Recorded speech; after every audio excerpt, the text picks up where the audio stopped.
Good morning, everybody. Good morning. Good to see you. I hope everybody had a good week. And Bill's back with us from Southeast Asia, from Thailand.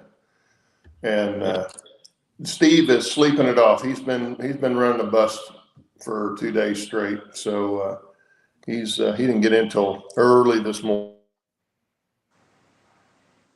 And we lost Claude. Yeah, that's not a bad thing. I was trying to get something off the screen and I hit the wrong thing. But anyway, yeah, Steve is sleeping it off, so I'm sure he'll be back with us next week. Oh, hopefully he'll be back with us next week.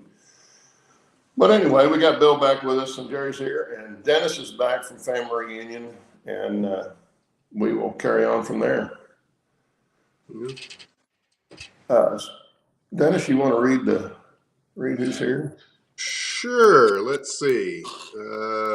We got Almar, Allie, Lynn McCurdy's here, Gerald Stewart, Rob T-Man, John from Schuylkill Valley River Valley. I can't pronounce that. It's just too much.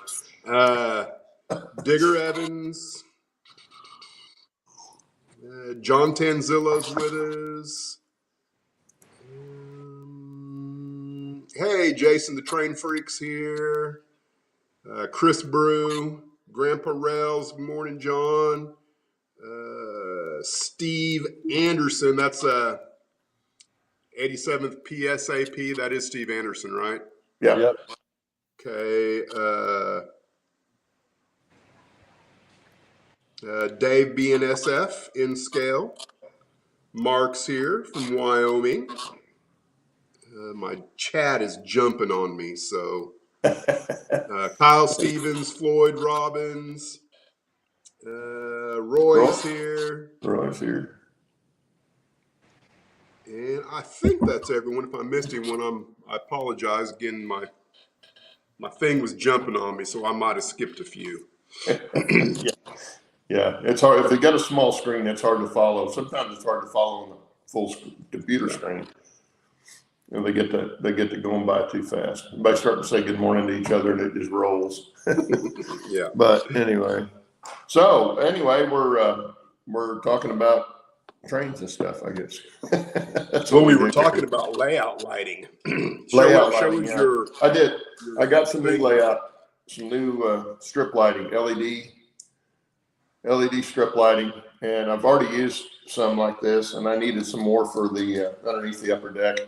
And I'll also use this on the upper deck because I'll probably put a valance on most of the upper deck.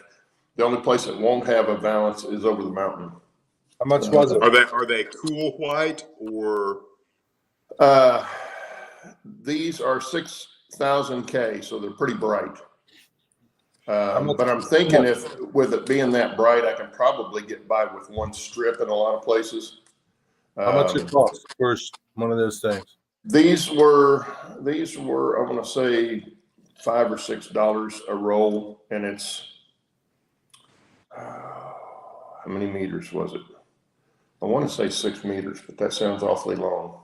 Well, that'd be about 18, 20 feet, which is probably what this is. Yeah. But they come with this particular one that I got, and I got all this on eBay. Comes with the little adapter. You can stick the wires in that end, and you can plug into a power supply there. I won't be using these because I also got from a different place on eBay. There you go. Throw everything on the floor. You got the lights on eBay? Yep. Got the lights on eBay, and I got the power supply on eBay. This is a 20 amp, pretty cool, 12 volt, and I've got one of these already doing the other side, similar to this. It's not the same. I didn't get it from the same company, but can't you just hook up those lights to that other power supply? I could, but it's on the other side of the lift up. So it would be, I'd have to run wires either down to the floor and across that I have to plug over or have it up to the ceiling or something like that. So I just went ahead and got another power supply. No more than these are. This was about $18, 15, 18, somewhere in there. So pretty cheap for lights, a lot cheaper than buying, 3-4 foot long LED. Yeah. So lights that are already made, like a shop light. I've not actually seen strip lights used in anybody's layout. Do they provide good, even lighting underneath? Or are Yeah. you able to kind of like, does it cast a lot of shadows because you're using so many different LEDs? No, because the LED, and you can get the LEDs in different sizes. And you can get, some people use double, well, they have 2 LEDs in the same spot. Of course, you get more light out of that. Mine have all been single. I like the way it looks. Let me run up here right quick and I can show you what the one I have in there looks like. Yeah. Let me change this around right quick. What happened to my? This is what mine looks like with those strip lights. Oh, so I've you're got using the same stuff, yeah. One in the front and one in the back. So It gives it a fairly natural look. Because I've just not seen anybody's layout with them being used. You know, you hear about it and it's a great idea, but just, you know, does it give good lighting? Does it look halfway realistic? Well, yeah, and I'm a lot deeper you can get on the this lights end. in different brightnesses too. You know, you can go all the way from warm white to bright sunshine white. Well, if I were serious about this back here, I probably would have added one more strip because I intentionally went over. I don't know, it's kind of hard to see, but I intentionally went over the top of the tracks and didn't put anything back towards the back. I'm sorry, I meant to make this big screen. I like that. Yeah, I like that effect that you have, Dennis. And actually, it looks like you've got a storm coming in the back there. Yeah, a little bit. So there's mine on the bottom. Now I do get a little shadow. I don't know if that's shadow or not. Yeah, it's shadow, but that shadow's from the room lights up here. A lot of that'll be gone because those lights won't be on. But I've just got it set up. I don't know if you can see that.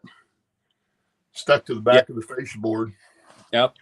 And it gives pretty good light. And that's just one strip.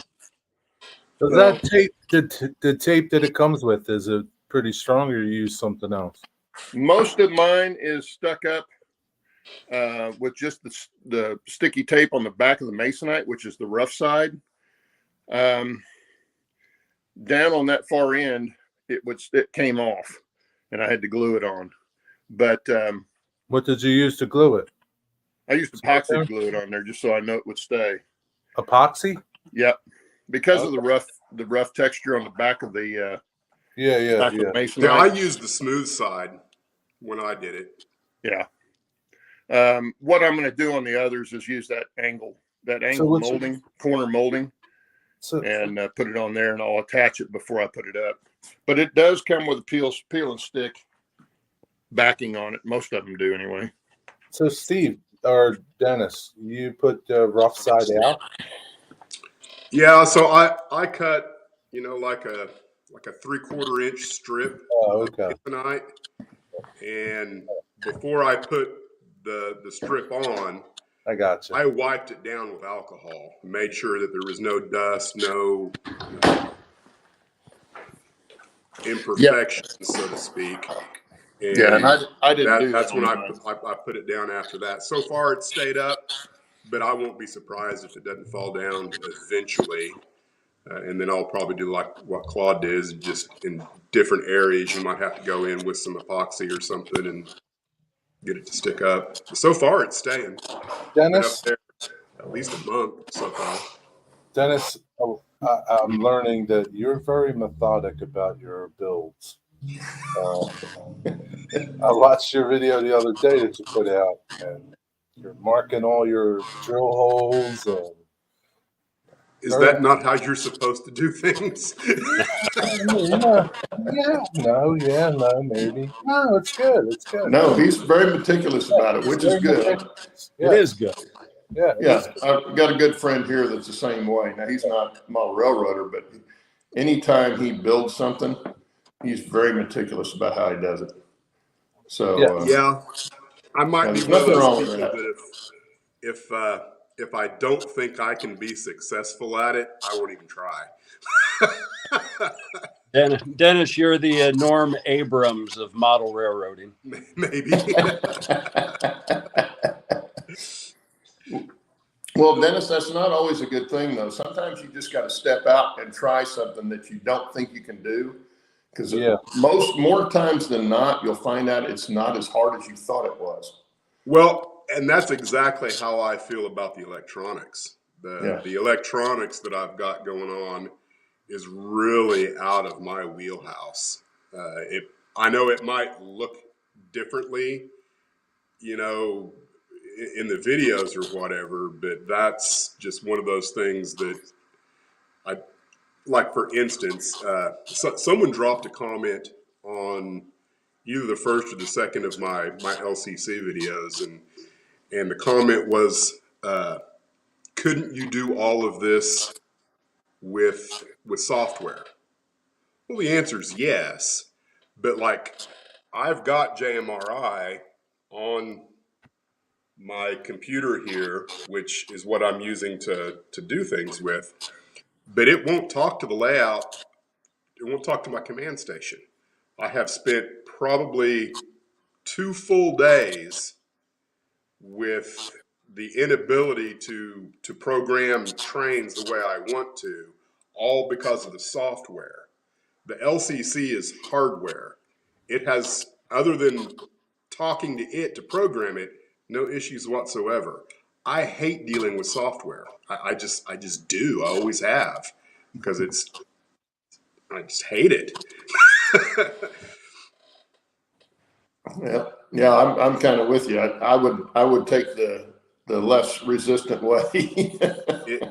If I was depending on the software to run my routes, which I know you can do in JMRI, I'd have given up, 2 years ago. I wouldn't have even done it, because it's just like pulling teeth for me. But the LCC, to me, that was pretty simple. Just a matter of, you broadcast something, this thing sees that it's been broadcasted, and it does what you tell it to do. It's a pretty simple. I know there's a lot of numbers involved, but it's not. It works. I guess it's just the best way to describe it. It works. So, Bill, tell us what you're getting ready to go do. Well, tell them, we know.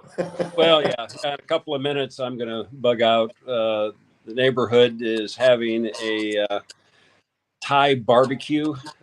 If anybody out there has enjoyed like hot pot, where you boil different things, and then also you can have like a little side on it that does stir fry. So got that going on just outside the window here, as well as some extremely good fried chicken wings. So I'm going to go out and partake in that. But adventure continues here in Thailand. Got my cell phone for Thai, bank accounts all set up. Everything is good. Got a down payment already put on a nice newer pickup truck, 4-door extended cab, Toyota Hilux, I think is how it's pronounced, diesel. Going to pick that up probably first part of next week. And I've been working out in the rice field. It's actually probably about 2.5 acres, because I kind of walked it off a little bit, did some calculations. We've had copious amounts of rain. Rice is growing fantastic. I've never seen a plant, even grass, that grows as fast as what rice does. So I'm having a good time. I'm acclimating. I'm getting actually a tan. I've got a fantastic farmer's tan already. So life is good. Well, sounds like you're doing good. Yeah. And I've also monsoons. Yeah, the monsoons are fun. Just pouring rain. We had a rain here a couple of days ago that overnight it probably was at least 5, maybe 6 inches, because everything was dry, and then everything was just full of water the next morning. You could just hear it on the roof. And, here nobody thought anything of it, because it's getting monsoon. It happens all the time. Back in the States, everybody would have been freaking out. Flood warnings would have been issued and all of this, But I did find one model railroading related item in driving to a city near here called Sisaket. Drove by a factory that apparently makes like larger walk-in freezers. Noticed that they had out beside the building the like core that they use for the insulation, stacks of it in about 3 to 4 inch thick, and it's not styrofoam, but it's kind of like an extruded foam. I'm going to be talking to them once I get started on doing a model railroad project here, because I believe that will be able to be used just like pink foam board. And I'm Yeah. going to find here, and I'm going to probably talk to them within the next couple of weeks. I'll stop in with somebody who can help interpret for me and see if I can't pick up a chunk. What Oh. what do you have in mind for your first Thailand model railroad project? It'll be an N scale in all likelihood, because I can pack a bunch of N scale stuff easily into a suitcase. Now, it could also be an HO scale, because I've got back at the garage in the States about 50 code 70 HO scale switches. So N scale would be more practical, but HO doing kind of like a time saver, like what you've got, Dennis, that piece, something like that could also be something that I do. I just haven't figured out yet. I've got to see what kind of material I can get, because I know the freezer material will be stable. Here, there's so much humidity and change. Any wood is going to expand and contract. But if I can get that as sort of a base that floats on a wood frame, then I can make a layout. So I just, got a lot of things I got to kind of Are you thinking contemplate. But a we'll get shelf type layout? not necessarily a shelf. There's enough space here that I could put in like even a couple of 4x8 sheets in an unused upstairs room. It's not climate controlled, hence I would want to use the foam that floats on a wood surface for support. I'm also still looking at, in the future, getting a portable building. I haven't gone and looked at any of those, maybe in the next couple of weeks. And that can go outside. That can have a small air conditioner installed in it. And, I could have a dedicated building for trains here. There's a lot of opportunity and a lot of options. So, So is your farm where your house is? it's about half a mile down the road. Got to ride the Okay. motorbike and then go down a dirt road and hope you don't get stuck because it follows a creek. And then, So you you're get to kind of the like, paddy. you're kind of like in town, sort of. I am in a village of about 60 people. So, And yeah. do you have ground at your house? Yeah, there's a fair amount. And there's ground out in the back. And then it kind of goes into a common area that's got the big chicken coop and duck pond. Where would That you is put your far shed at? back. In the back.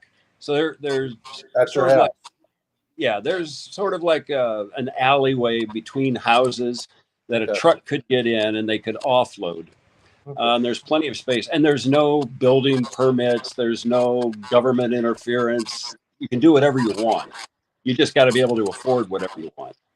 Yeah. So a container, you don't see them here. Far enough inland that there are no containers. You've got people that'll build all kinds of things, and you can get portable buildings and houses that can be brought in and dropped off. Yeah, But you I probably have get not one of seen them a cheap. container since I've been outside of Bangkok. Yeah. Well, I would think it'd be hard to get a container delivered that far out too. I think you could. I think, you can get materials delivered. Like if I decided to bring stuff from the States, which the more I'm here, the less likely I'm. Uh-oh. Ooh. Bill went dark on us. Yeah. Government caught up with him. I wonder if you hear lost us, Bill. power We all lost of a you. sudden. Huh? I wonder if you lost power all of a sudden. I don't know.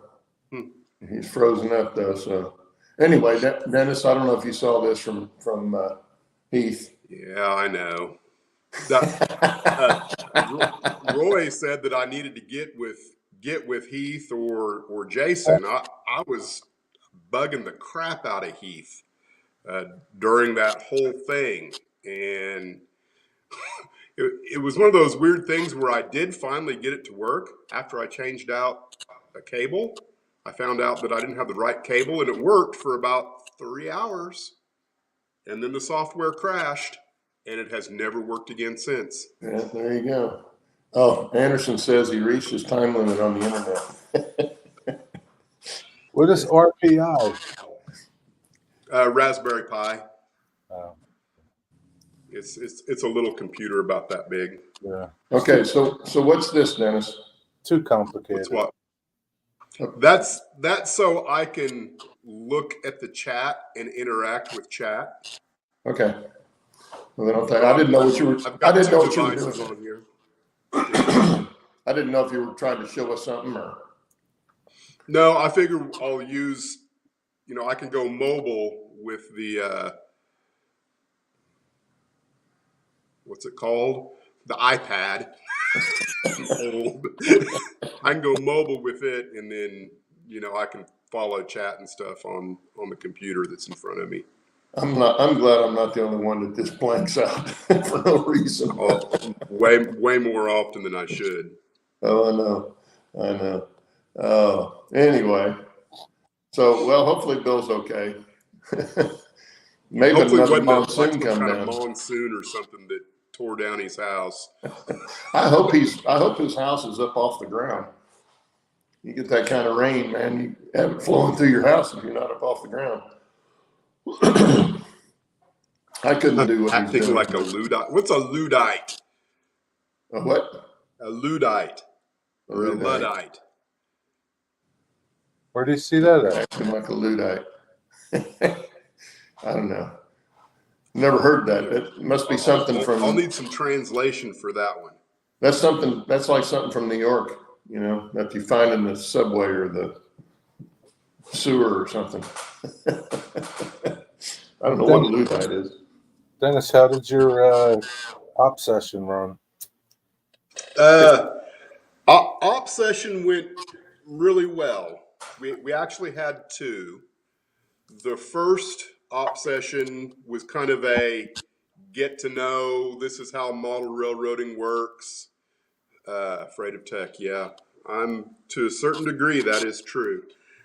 So I had a couple of trains, a couple of cars in frying pan that I had previously taken off of a through freight that needed to be put up in a yard. I let my daughter Eleni put those up, and then I think I had her do something else over there. I can't remember exactly.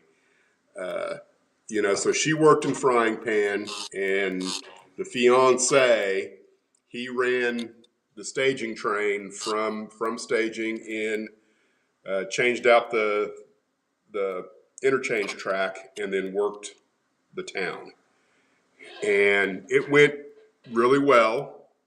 And then the second operating session, because on that first one, I just kind of bounced around and answered questions and that kind of thing.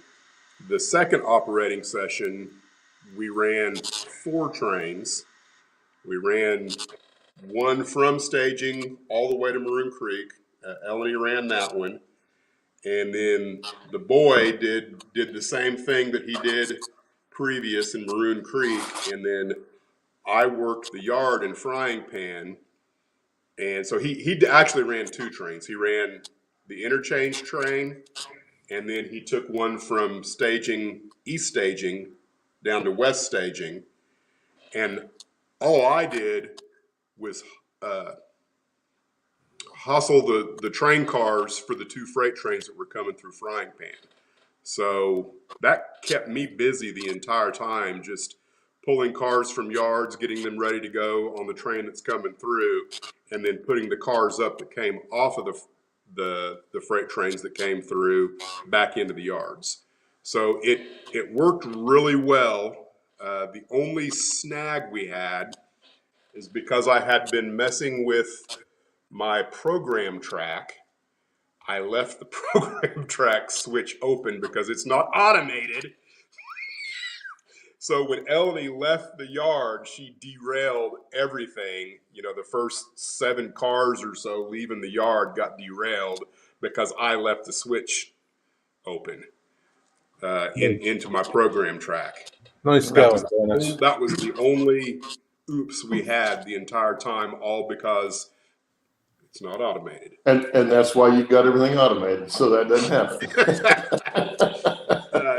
Now, as far as the routes go, the boy figured out the routes up here pretty quick.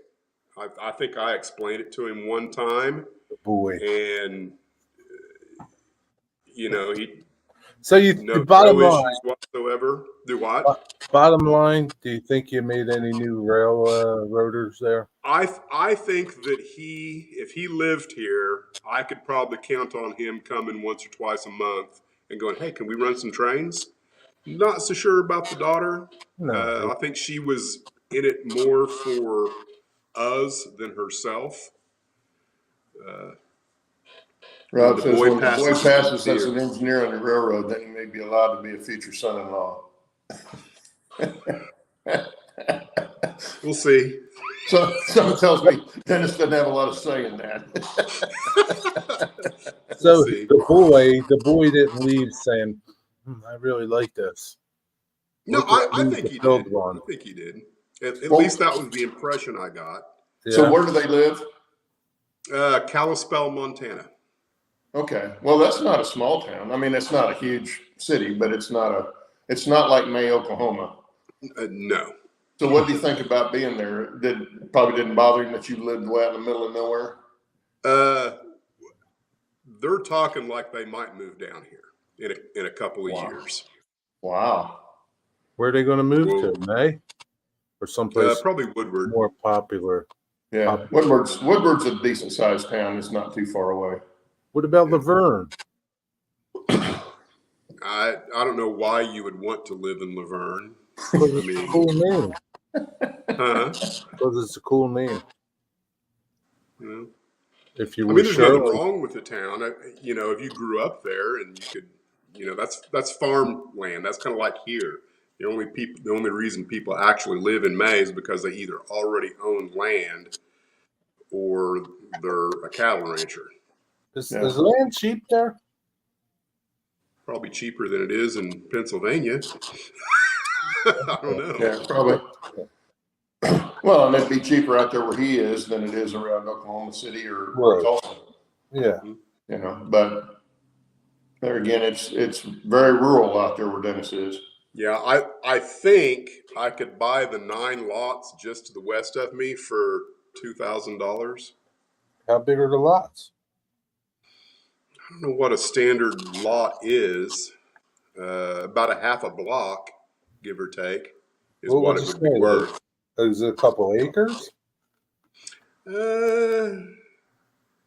It might be as much as an acre and a half. I don't know. I'm not good with assessing what I mean, I lived on 5 acres at one time in my life. If I was still living there, I could get a better feel for because my memory of how big that yard was. Just think of a building you could put up. Smaller than 5 acres. Do what? Just think of a building you could put up and the train layout you could build. I already did that. And if Steve had that land, he'd have him a layout out on the ground. He'd be running his steam engine on it. Oh yeah, Roy says you need to buy the old wooden grain elevator across the road. That I would love to be able to own that, but the dude that owns that, he owns everything. He's been here, you know, forever. His family's been here forever. Yeah. Is he a farmer? Yeah. Yeah. Yeah. Big time cattle rancher here. Oh, so he's like John Dutton. Sort of. Yeah. I mean, they built a rodeo arena for their daughters so that they could practice barrel racing without the rain getting on them if it so happened to rain out here. That's nice. Yeah, Yeah, if it rained out there. right. Yeah. Well, not everybody has the space or the funds to build a rodeo arena for your daughters to practice barrel racing in. the other thing a lot of people out in that area do is they have the land that has oil on it, and they live off the mineral rights payments that they get for that. I know a guy lives in Guthrie, which is 50 miles north of Oklahoma City, something like that. And his family had all kinds of land that had that they didn't sell the oil rights, but they leased to the oil companies. And he's got more money than he knows what to do with. And he's not married, doesn't have any kids, and he's got oodles of money. How do you know if you have oil on your land? They drill on it. Yeah, the oil companies. They produce. Yeah, they do the geologics on it and stuff and find it, and then So they'll it's come like, in and say, "Well, can we test not it?" everywhere has oil. No, but if they think there's oil there, they'll come to the owner and say, "Can we come in and test for it? And if we do, we'll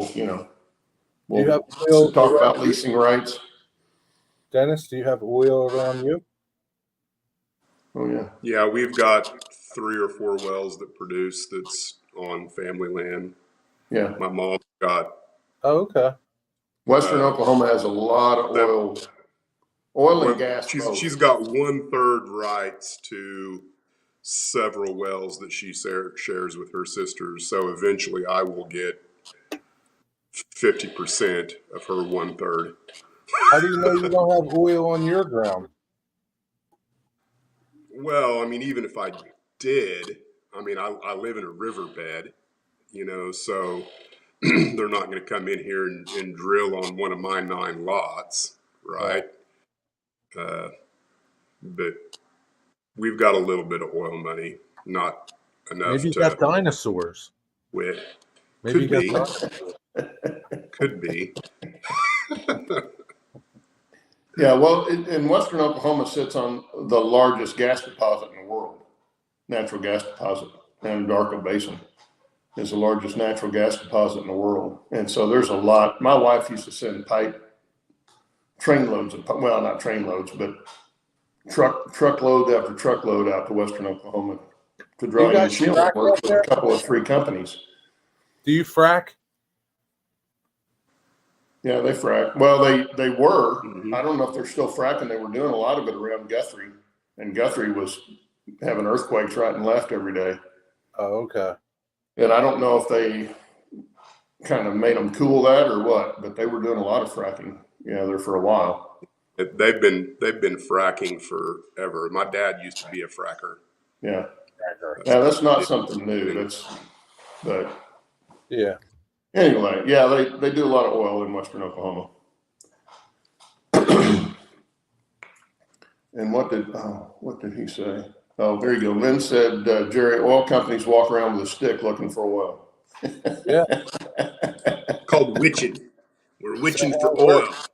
My mother actually worked for a guy years ago when I was in high school that their small company made the seismic trucks that went out. They take them, they roll them out, great big truck, not as big as a semi, but big industrial truck, and they'd run big it old out. bobtail. I'd do what? A big old bobtail. Yeah, and they would lower this plate underneath the truck down on the ground, and it raised the whole truck off the ground, and then it starts vibrating, and they'll get the seismic readings off of that. And that's how they tell if there's oil. Oh, really? Yeah, it's pretty cool how they do.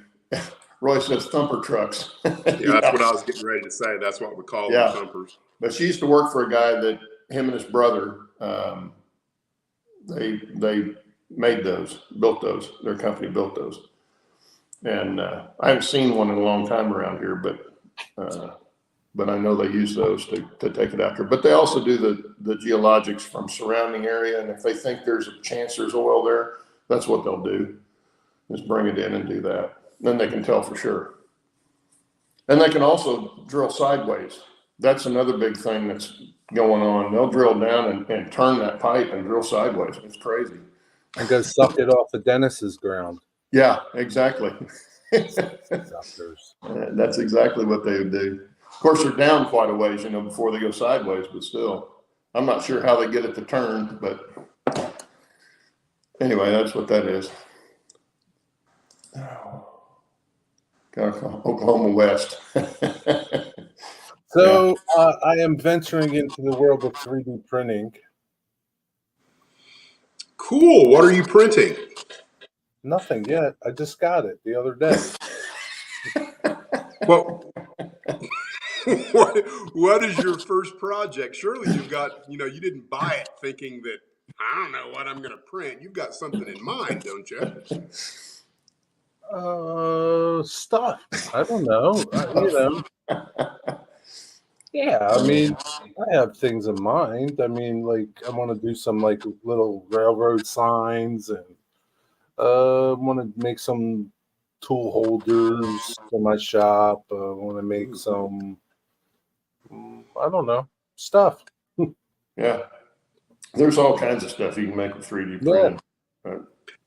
I've got one. I just haven't put it together yet. I haven't put mine together yet either. I'm kind of like, having buyer's remorse, sort of. It's the whole technology thing. Yeah, it's the whole technology thing. It's like, I'm a Luddite. I admit it's it. pretty cool, Now right? that I know the word. I'm looking more and more into it. It's like, geez, man, all this stuff. Like, I don't know. It's kind of like, I'm going to put it together, and yeah, I've had my 3D. I used it once so far. My wife bought me mine. I think it's been 3 years now. Still in the box. What happened is we went to my brother-in-law's house. My sister, she lives in Albuquerque, and he's got a 3D printer, and he printed all kinds of stuff, and he's showing us what he printed. I'm like, this is perfect. This is what I need for the model railroad. And she bought me one, I think the same model that my brother-in-law has for Christmas. And what I didn't tell her is that I'm not ready to print anything. I've got bench work to build and track work to complete before I'm ready to, start getting serious about printing details for the railroad. I just hope that it still works when I am ready to, because I know how technology is. If whatever operating system that's on it now, 4 years from now, that I don't know how it works, but it could be that it just, sorry, you can't make use of any of the files that they have now. I don't know. That's something I am a little concerned about. Well, Brian says it's easy. Let him know if you have questions. I'm kind of like got my phone for chat. John Tanzillo, it's a Solvol SOVOL SV06 Plus. Brian, I might take you up on that. But yeah, I mean, I don't know. I'll put it together and venture. Yeah, I don't have a lot of 3D stuff on my 3D printed stuff on my layout. I think the most that I have are stuff I got from mini prints that are animals, and they're not even actually on the layout yet. But I haven't really done any of that, gotten anything that's like that. I've got some resin stuff that I'm going to put on the layout. But that's not 3D printed. It's cast. So I could see printing a bunch of barrels, boxes, crates, things like that. You can't have too many boxes and barrels on a 1930s model railroad, in my opinion. Bernard says he used to be a directional driller. He used kick subs, downhole motors, rotational speed of the pipe, etc. Started with stealing your neighbor's existing find. Yes, exactly. Yep. Well, that's way more information than I wanted, Bernard, but I could have probably found out from my wife, because I guarantee you, for somebody that went into the business not knowing anything about drilling, and of course, she shipped the pipe, but she had to know everything. When the guys would call in and order pipe, she had to know all that, and she learned all that. And for 30 something years that she worked there, so she knows quite a bit of stuff now. It just seems like it's illegal to do something like that. Well, it can be, yeah, it can be. Like how far down of like your property do you own? Depends on the purchase agreement of the property. It also depends on the state. Yeah. I know, like Colorado's water rights are different than a lot of other states. In Colorado, you don't own the water, but you own the riverbed. So that's one of the things. If you go rafting in Colorado on a river that you're not familiar with, you got to be very careful, because somebody could have built a barbed wire fence across the river. They can do that. So you have to be very careful. But now they can't stop you from going down the river if there's no fence there. You're not on their property, even if that river flows through their property. As long as you don't get out in the riverbed and touch your feet on the riverbed, you're not on their property. You're on the water. What if they buried the fence and you can't see it?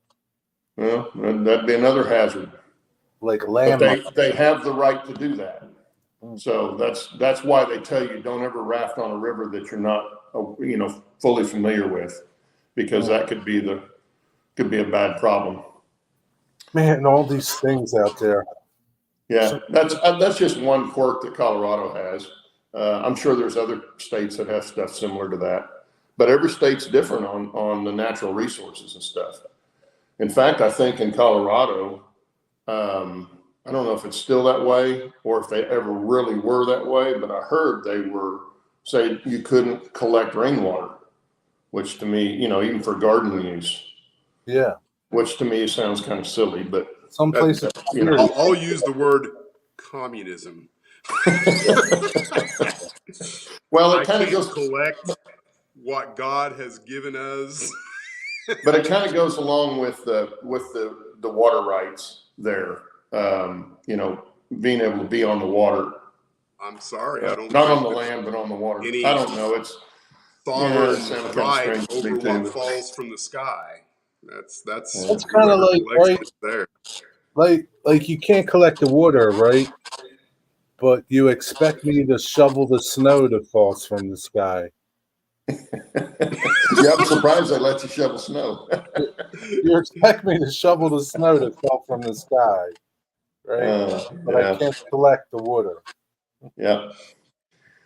Well, see, and Nevada's glad that they don't let them stop the water in Colorado, because all that snow they had the last couple of years has filled Lake Mead back up. So they're good with that. Anyway, we're way off topic here, but yeah. But even that stuff went with the railroads when they built in Colorado. Those laws have been that way for a long time. But I know I used to watch TV westerns, and that'd be a subject that they'd have a dispute over, in the show, whether or not it was real at the time. I don't know, but that was big in the West. People damming up creeks and stuff to feed their cattle, and people downstream then not having any water. So that's kind of where all that stuff comes from, is that kind of situation. But anyway, see, now we got everybody talking about water rights and oil rights. Yeah. Okay. Now, Dennis, are you going to have any pump jacks or anything on your layout? I've got one on mine. I've got a windmill on the time saver. I may have another windmill because I'm thinking about building a farm just to the right of where the cattle pens are. Mm-hmm. I don't I don't have any designs to have any oil. If you're talking about an oil pump jack, Yeah. I don't think so. Never say never, but I haven't really considered having one. So Yeah, my wife and daughter, I bought for Christmas one year, I bought everybody a kit that kind of went with their personality kind of thing. Well, Brenda was in oil and gas. And so the Campbell's pump jack and Derek, it's an old style. And her and my daughter put that together, and it's on the layout. So cool. it'll stay there. It's just a small stub off going back to staging on the standard track, but I do have one there. And I've got one windmill under now, and I'll have another one up at the other cattle pen. The new cattle pen I say the new one, the most recent one I put on the upper deck. I'll have a windmill there too, to pull water for the cattle. But now that's the only pump jack I'll have on it. I know a lot of guys, especially guys doing the modern stuff, have refineries and everything else. It's fascinating to see some of the builds some of these guys do with that kind of stuff. They're just huge. And I'm not into that part of the railroading, so I never planned on doing something like that. But 3D printed, there you go. Be any water features on your layout, ponds, creeks. Well, you got one stream anyway. Yeah, I mean, so there's a river right here, Maroon Creek, and then the entire length of Frying Pan, not the entire length, but half a Frying Pan will be a river, and then there's actually two rivers converging, because the whole Frying Pan thing is the Roaring Fork River and The frying pan. the Frying Pan, yeah, duh. Yeah, those two rivers actually exist, and they converge at Basalt, Colorado, and that town is Basalt, Colorado. So, yes, I saw the puff of smoke. That's why. and I may actually have a waterfall, a big waterfall feature, right directly in front of me, where you can't see. Will it be on that side of the layout or the other Yeah, side? it'll be one of the first things you see when you come through the door. Oh, okay. So it'd be on the door side of the layout. Yeah, so where my pony wall is here, directly in front of the workbench. Just on the other side is Frying Pan. You've got the Frying Pan River that runs towards Silver Gulch, and then you've got the mountain on the other side that river disappears into. It'd be kind of an illusion that you can't see the end of the river, but you know it's going back there. The other side of that mountain is where that waterfall is going to be, and it will go underneath the lower, where this track that leaves staging, it'll cross over that river there as it goes into the fascia. Hey, Bernard, do you have a layout? Does Bernard have a layout? I don't know if he's got one or if he started one or if he's just planning one. I don't know. We got to get him on the show. He says he's going to put water. Says he's going to put water on his layout. Well, he also says he's going to build a old wooden derrick, small oil and gas, mom and pop seen on my layout. So answer us, Bernard. Do you have a layout, or is this just something you're planning?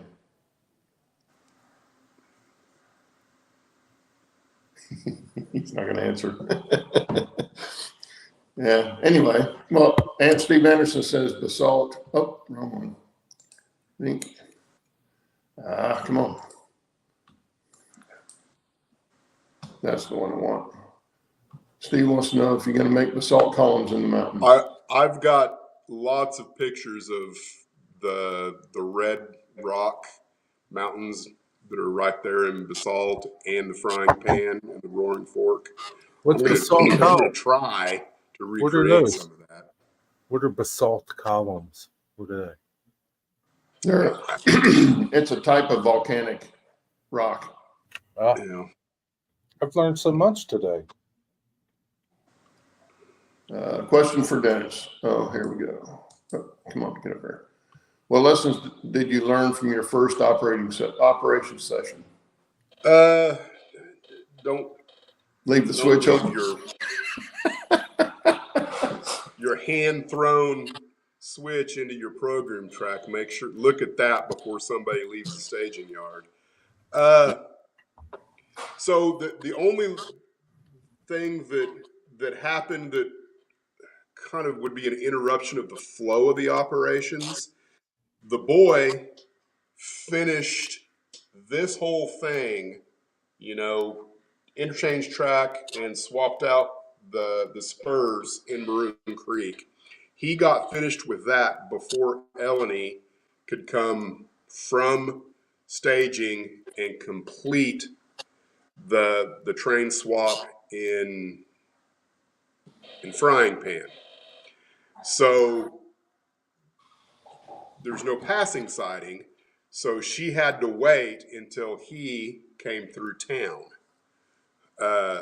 So the only thing and of course, I don't really know how that will actually work because the staging yard for the east end of the layout is not where it will be when the layout is completed.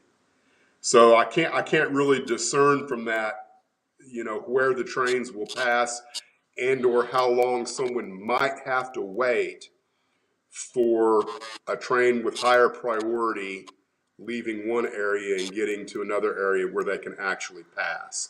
Those are things that, will have to kind of be addressed later on. The only other thing I can think of that kind of popped into my head as I was doing it is train volume. I've got all of the master volume on all of the trains down somewhere between 50 and 65. But the 347, I thought was way too loud because we were, doing stuff in Frying Pan, and the 347 was kind of overpowering anything going on over there, so much so that it's like, I need to turn that dadgum thing down. Yeah. But as far as, the layout ran well. There was no, other than that one turnout, the layout ran well. It'd just be a matter of scheduling and knowing exactly where trains are going to pass, when one should leave in relationship to another, and it's still way too early to know exactly how that's going to play out. Yeah. Bernard says he doesn't have one yet, still in planning stages. Like, I never get a break. Current epidemic is Mormon crickets by the millions. In all reality, Dennis, you're not No going to have good. many op sessions. Do what? In all reality, you're not going to have many op sessions. No, there were a couple. Roy mentioned it in the comments. I don't know if he's read my reply yet, but I think it's going to be extremely difficult to have an operating session on any kind of regular occurring time frame. Do you think? I think I could offer an operating session once in the spring, like early spring, and then again in fall. That way, if anybody is willing to drive 3 or 4 hours, or someone's really crazy and wouldn't mind flying in and getting a hotel in Woodward, which that just seems it just seems completely out of the question to me. I can't imagine anyone willing to do that, but maybe there's people that's got more money than they've got sense and would be willing. But that's kind of my whole thing is it would have to be done. Can they park an RV in your place? Do what? Can they park an RV in your place? I don't have any 30 amp breakers. Well, they could be independent, but is there room to park an RV? I suppose if they were independent, yeah, or they could park their RV somewhere else. Like at Fort Supply, they'd be 9 miles away. Yeah. Yeah. So I don't have much. Do you think Brenda would or Gail would run trains? I think if Gail was interested, she would have shown it by now. She's You never not know. particularly interested. If Maybe she did it, she- she'd be doing it to please me, not because she wanted to. And I'm not about trying to Yeah. force someone to do something just for my own benefit. If that makes sense. Yeah. Well, Wilmer wants to know if you notice any problem with rolling stock. I didn't have any derailments on anything. Were you running strictly Blackstone equipment as far as No, rolling stock? I've got kind of a mix. Now, the majority of what I've got is Blackstone, but I've got some, I don't know what you'd call them, just trash that I bought off of eBay for next to nothing that I've tinkered with and put decent trucks and wheels on that run pretty good. I've got a whole train's worth of trash that I haven't been able to get to run. If they derail, I take them off the layout. Period. I don't mess with it. I do not want to try and run a train and have to worry about something derailing. I don't play that game. Bernard. It's a good I'm thing not they going to don't read know that. You that. can read it yourself, but Well, I would not prevent anyone.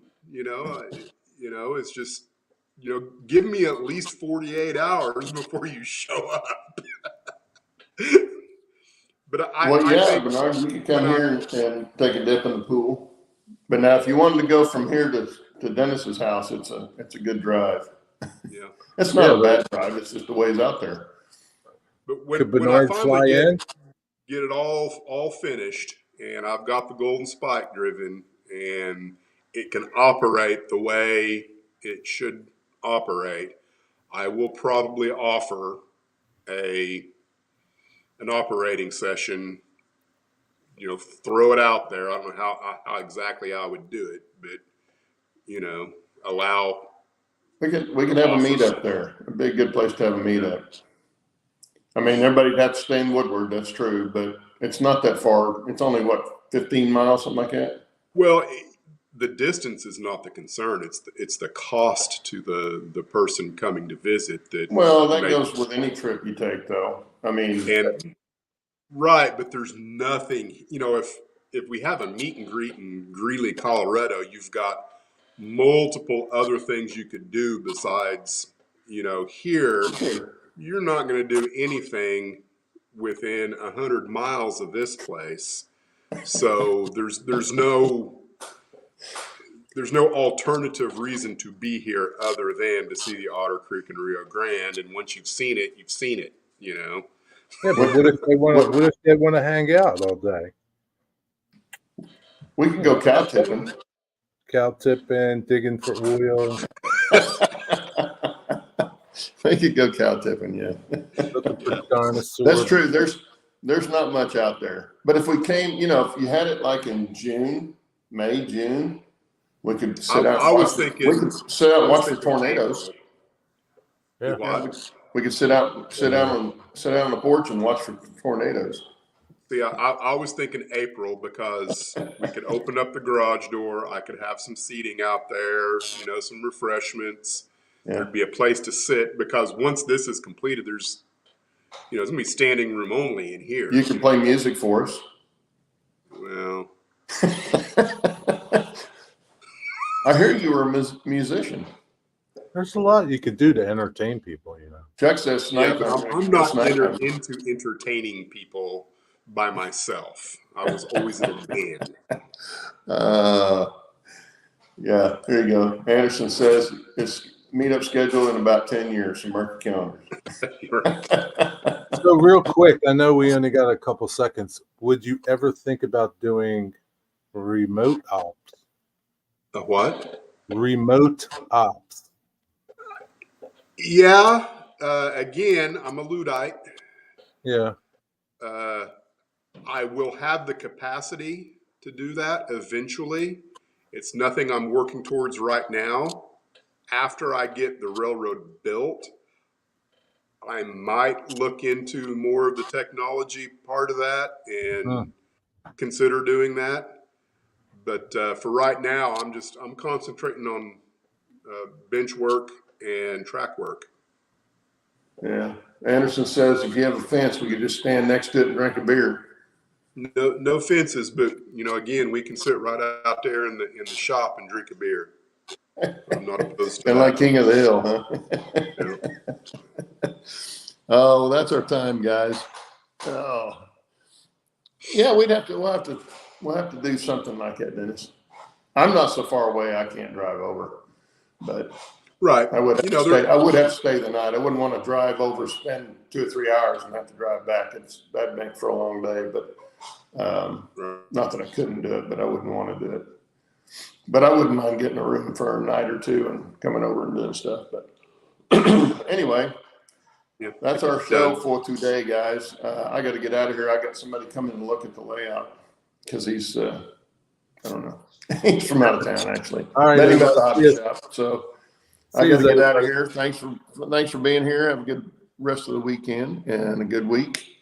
And Jerry and Dennis, thank you. And Bill, when you watch this later, thank you for showing up. And you'll have to explain to us what happened to you. But anyway, take care. We'll see you next week. See you, everybody. Yep. Okay, we're out.